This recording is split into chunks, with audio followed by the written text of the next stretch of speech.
So Marco അക്ഷരാർത്ഥത്തിൽ പറയുകയാണെങ്കിൽ hype is real എന്ന് പ്രൂവ് ചെയ്തൊരു മൂവിയാണ്.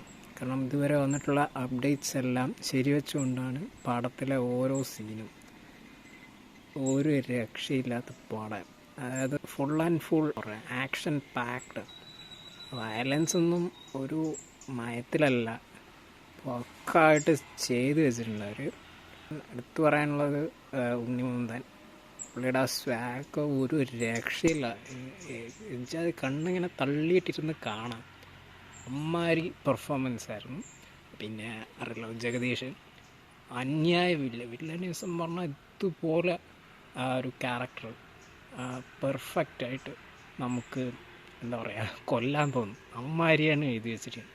അത് പുള്ളിക്കാരൻ ആ ലെവലിൽ പെർഫോമും ചെയ്തിട്ടുണ്ട്. അതിൽ വയലൻസിന് കൈ കണക്കില്ല, അമ്മാതിരി വയലൻസാണ്. അതായത് ഇപ്പം RDX ആ ചെറിയ കുട്ടിയുടെ മാല പറിക്കുന്നത് നമുക്ക് എത്രത്തോളം ഇമ്പാക്റ്റ് ഉണ്ടാക്കിയെന്ന് അറിയാമല്ലോ. അതിൻ്റെ ഒരു 10 ഇരട്ടി വയലൻസ് ഇതിൽ കുട്ടികളുടെ അടുത്ത് ചെയ്യുന്നുണ്ട്. അപ്പോൾ നമുക്ക് ഒരു സാധാരണ ഒരു ഫാമിലി ഓഡിയൻസൊക്കെ ഇത് കണ്ടു കഴിഞ്ഞാൽ ഇറങ്ങി ഇന്ന് തിയേറ്ററിൽ അതുപോലെ ചെറിയ കുട്ടികളൊക്കെ ഉണ്ടായിരുന്നു, അവരൊക്കെ എങ്ങനെ അത് കണ്ടിരുന്നു എന്നറിയില്ല. കാരണം ഫുൾ ആൻഡ് ഫുൾ വയലൻസാണ്. എനിക്ക് ആ കൂടി ഇഷ്ടപ്പെട്ടതെന്നല്ല, ആ ഒരു മാതിരി ക്ലൈമാക്സിലൊരു ഫൈറ്റ് ഉണ്ട്, അതിൽ പട്ടി രക്ഷപ്പെട്ടത് ഭാഗ്യ. എന്താ പറയുക, നമ്മളിങ്ങനെ പ്രതീക്ഷിക്കില്ല എങ്ങനെയൊക്കെ സംഭവിക്കുമോ ഇല്ലയോ, പക്ഷേ വിചാരിക്കുന്നതിനപ്പുറമാണ് അവർ ചെയ്തു വെച്ചിരിക്കുന്നത്. ചോരപ്പുഴയായിരുന്നു തിയേറ്റർ. പിന്നെ ഒരു കാര്യം എടുത്തു പറയാനുള്ളത്, അതിൻ്റെ എൻഡ് ക്രെഡിറ്റ്സ് കഴിഞ്ഞിട്ട് ഒരു ചെറിയൊരു ടൈലൻസ് ഉണ്ട്. മേ ബി മാർക്കോ 2 ഉണ്ടാവാൻ സാധ്യതയുണ്ട്. പക്ഷേ അതൊരു ഈസ്റ്റർ എഗ് അല്ലെങ്കിൽ ഒരു കൈൻഡ് ഓഫ് തിങ് അവർ വെച്ചിട്ടുണ്ട്. സോ എൻഡ് ക്രെഡിറ്റ്സ് കഴിഞ്ഞിട്ട്, അതായത് പേരൊക്കെ എഴുതി കാണിച്ചിട്ട് ഒരു ചെറിയൊരു സീനുണ്ട്. So that's that Marco. പിന്നെ എടുത്തു പറയാനുള്ള രവി ബസ്രോൻ്റെ മ്യൂസിക്കാണ്. എനിക്ക് ജാതി മ്യൂസിക്, അത് നമ്മളങ്ങനെ ഇരുത്തും. പിന്നെ ഇതിലൊരു കാര്യം പറയുന്നത്, ഇതിൻ്റെ വിഷ്വൽസ്, വിഷ്വൽസും DOP അത് എടുത്തിരിക്കണം, കട്ട് ചെയ്തിരിക്കണം ഒക്കെ ഒരു എന്താ പറയുക, നമുക്ക് KGFൻ്റെ ആ ഒരു സ്റ്റൈല് കളർ ടോണാണ് ഇവർ പിടിച്ചിരിക്കുന്നത്. അപ്പോൾ അത് വെച്ചിട്ട് അവർ ത്രൂ ഔട്ട് പടം അത് കൊണ്ടുപോയിട്ടുണ്ട്. പക്ഷെ എന്നാൽ ഒട്ടും എവിടെയും നമുക്കൊരു ബോറടിക്കുന്ന പോലെയൊന്നുമില്ല. പക്ഷെ ചില സമയത്തൊക്കെ നമുക്ക് ഭയങ്കര ഒരു ഇരുട്ട് പോലെയൊക്കെ ഇല്ലെങ്കിൽ, പക്ഷെ അത് ആ ഒരു സീൻ ഡിമാൻഡ് ചെയ്യുന്നതുകൊണ്ട് അതും കുഴപ്പമില്ല. അപ്പോൾ ഇതിൽ കുറ്റം കുറവെന്ന് പറയാനുള്ളതായിട്ട് പ്രത്യേകിച്ചൊന്നുമില്ല.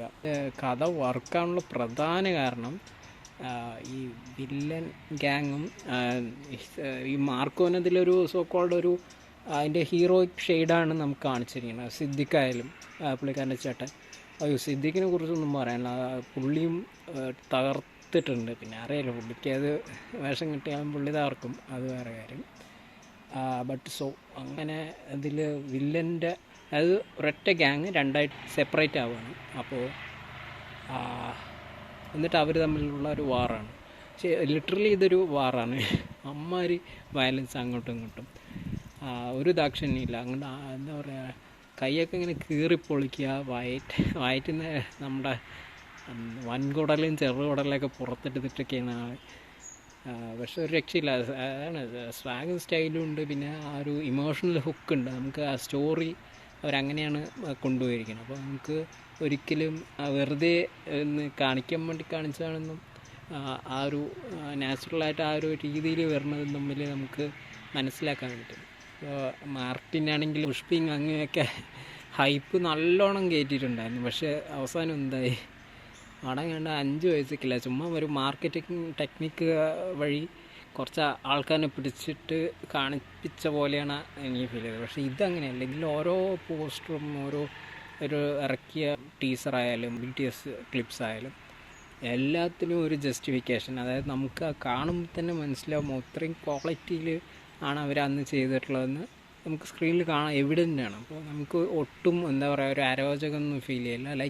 ലിറ്ററലി ചില സീനൊക്കെ നമ്മളെ വാവ് അടിച്ചിട്ടുണ്ട്. അതായത് അടുത്തിരിക്കുന്നവരൊക്കെ കൈയടിച്ച് എന്താ പറയുക ഒരുമാതിരി ആഘോഷം. തിയേറ്റർ ഫുള്ള് ബ്ലാസ്റ്റ് ആയിരുന്നു. ആ സിദ്ദിഖിൻ്റെ ഒരു സോങ് ഉണ്ട് മിക്കായിലിൽ, അതൊക്കെ വരുമ്പോൾ തിയേറ്റർ വാസ് റേവിങ്. ആ ഒരു എനർജി നമുക്ക് കിട്ടിയിട്ടുണ്ട് ഈ പടം. So that's it. അപ്പോൾ എന്താ പറയുക, വൺ ടൈം അല്ല, അതൊരു 2-3 പ്രാവശ്യം കാണാനുള്ളതുണ്ട്. അപ്പം കില്ല് ഇപ്പോൾ 1x ആണെങ്കിൽ ഇതൊരു 10x കൈൻഡ് ഓഫ് ആ ഒരു ലെവലിൽ ഇത് പോയിട്ടുണ്ട്.